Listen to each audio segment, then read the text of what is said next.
네, 법원 승진 민소 풀어보겠습니다. 이번 승진은 민법, 형법, 형사소송법은 조금 무게감 있게 출제가 됐는데 민소가 제일 가볍게 출제됐어요. 문제 1번 10.5점, 10점, 25점이네요. 인천에 거주하는 딱 관할 문제죠.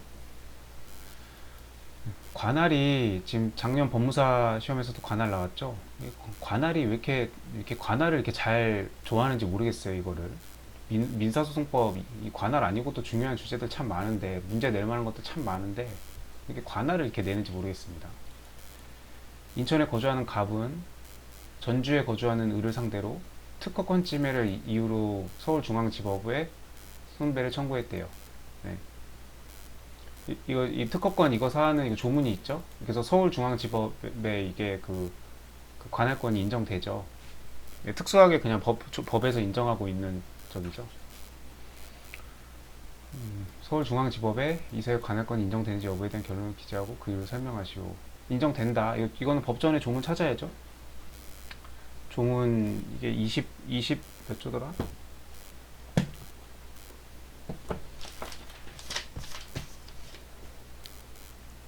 24조 1항이죠. 특허권 등에 대해서는 쭈루룩 있는데 3항에 보면은 제2항에도 불구하고 서울중앙지법에 소를 제기할 수 있다. 그렇게 해서 조문이 있습니다. 24조 3항 민소법 조문 문제고요. 지금 인천에 거주하고 전주에 거주하는데 아무 지금 서울중앙지법은 아무 상관이 없는데 서울중앙지법에 해도 되느냐 물어보는 거죠. 그 조문에 있다. 특허권의 경우에는 특수한 사항으로 이렇게 있다. 뭐, 뭐 변리사라면 이해를 하겠는데 변리사도 아닌데 이 법원 승진 시험에 왜 이렇게 하는지 뭐 낼 수 있죠. 뭐 출제자 맘이죠. 뭐 간단한 조문 문제였어요. 서울중앙지법이 전주지방법원을 이송할 수 있는지 여부에 대한 결론을 기재하고 이유를 설명하시오. 이것도 저도 법조문을 찾아봤는데 36조에 있어요. 36조에 보면은 1항에 법원은 특허권 등을 제외한 지식재산권 소에서 이송을 할 수가 있답니다. 그 말인 즉슨 특허권이니까 이거는 이송이 안 된다는 얘기죠. 조문에 반대해서. 그래서 민소 36조 1항 적어주면 됩니다. 뭐 5점밖에 안 되죠. 그래서 이건 조문 물어보는 문제였고요. 특허권에 대한 이런 걸 알고 있는지. 너무 간단하죠, 문제가. 그런데 3번은 판례를 적는 문제였어요. 을이 관할 위반을 이유로 이 사건 소를 광주지방법원에 이송해달라는 신청을 했답니다. 소로 관할 위반을 해서 이송 결정을 해줬어요. 이거에 대해서 즉시 항고할 수 있죠? 네, 즉시 항고할 수 있고요. 이송 결정을 취소했답니다. 이것도 즉시 항고할 수 있나요? 이거는 안 된다고 판례가 있죠. 그래서 이송 결정을 이송 결정을 취소하는 결정에 대해서는 이거 항고가 불가능하다. 그래서 결론 재항고 부적법 각하. 결론 부적법 각하이고요. 이 판례 잠깐 보고 갈까요? 1번, 2번은 조문 문제였고요. 3번 2018년도 판례였어요. 재항고는 부적법함으로 각하돼야 된다.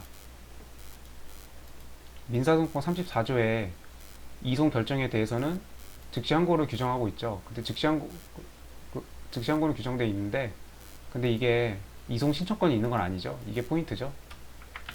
당사자에게 이런 이송 신청권이 있는 건 아니다. 그렇기 때문에 애초에 이송 신청권이 없기 때문에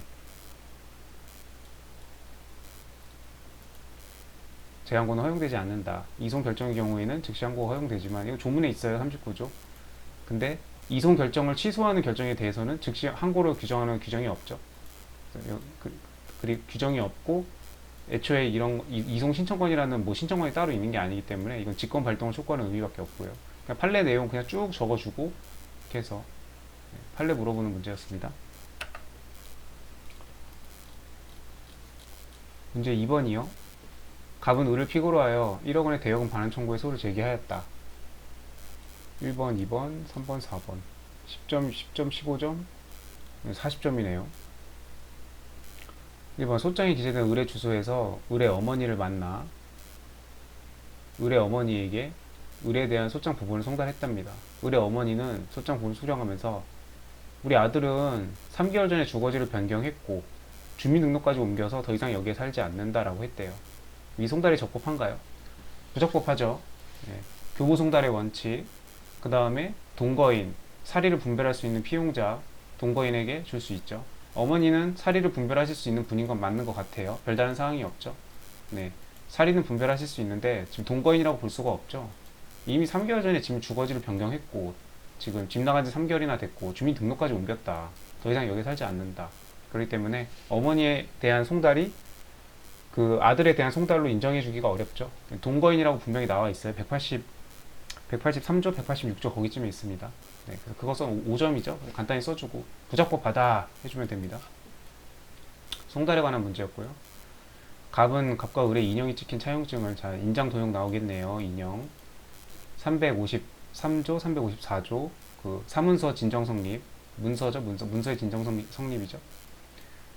인형은 자신의 것이 맞지만 이는 병이 자신의 도장을 훔쳐서 찍은 것이다. 인장 도용의 항변을 했어요.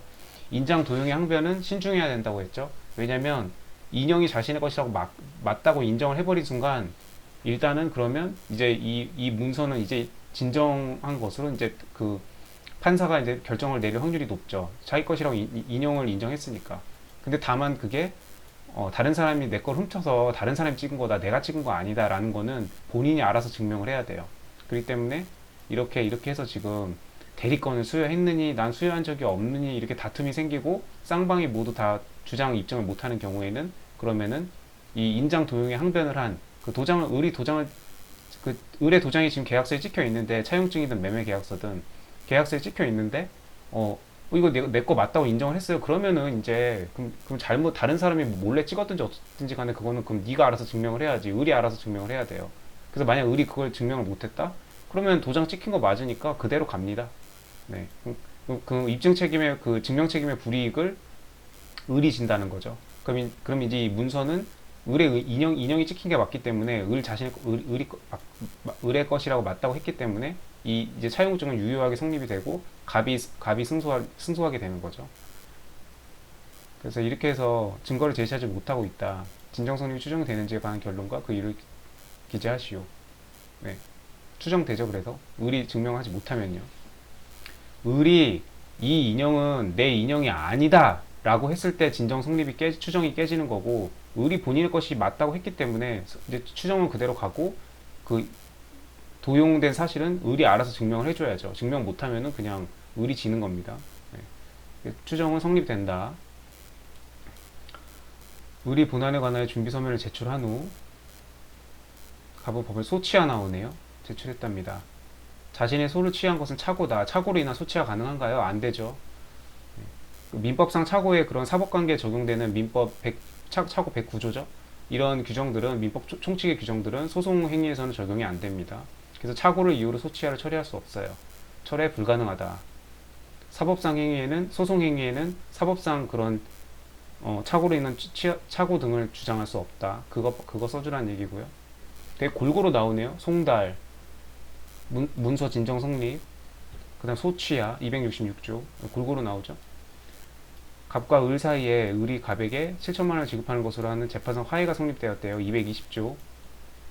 화해 조서가 법관에 의해서 작성되면 확정 판결이 있는 것과 동일한 효력이 발생하죠. 그 우리 위 재판상 화해 조서에 당연 무효 사유를 주장했대요. 당연 무효 사유. 보통 이게 7천만 원 이렇게 해서 화해를 했어요. 근데 나중에 뭐가 문제돼요? 을이 돈을 안 내놓죠. 을이 갑에게 7천만 원을 지급하기로 했는데 그럼 을이 이제 화해를 했으니까 이 내용대로 갑한테 7천만 원을 줘야 될 거 아니에요. 근데 을이 안 주니까 갑이 이 화해 무효다 이러면서 이제 들고 나오죠. 그때는 이 재판상 화해가 성립됨으로써 그 확정 판결과 같은 효력이 발생하기 때문에 기판력이 미쳐서 나중에 그거를 지금 약속대로 이행하지 않았다는 사정만으로 이 판결을 뒤집을 수 없죠. 이미 판결의 효력 기판력이 발생했기 때문에. 근데 지금 이거는 그 사연은 아니에요. 그 사연은 아니고 당연 무효 사유를 주장하면서 기일 지정 신청을 했답니다. 그때 법원이 어떻게 조치를 해야 되느냐? 이 기일 지정 신청하면 보통 이제 그 변론을 열어가지고 심리해야죠. 그 다음에 그 당사자가 주장한 사유가 인정되지 않으면 소송 종료 선언하죠. 그리고 소송 종료 선언할 때는 결정이 아니고 판결로 써야 된다. 객관식이 되게 잘 나오는 거고. 네.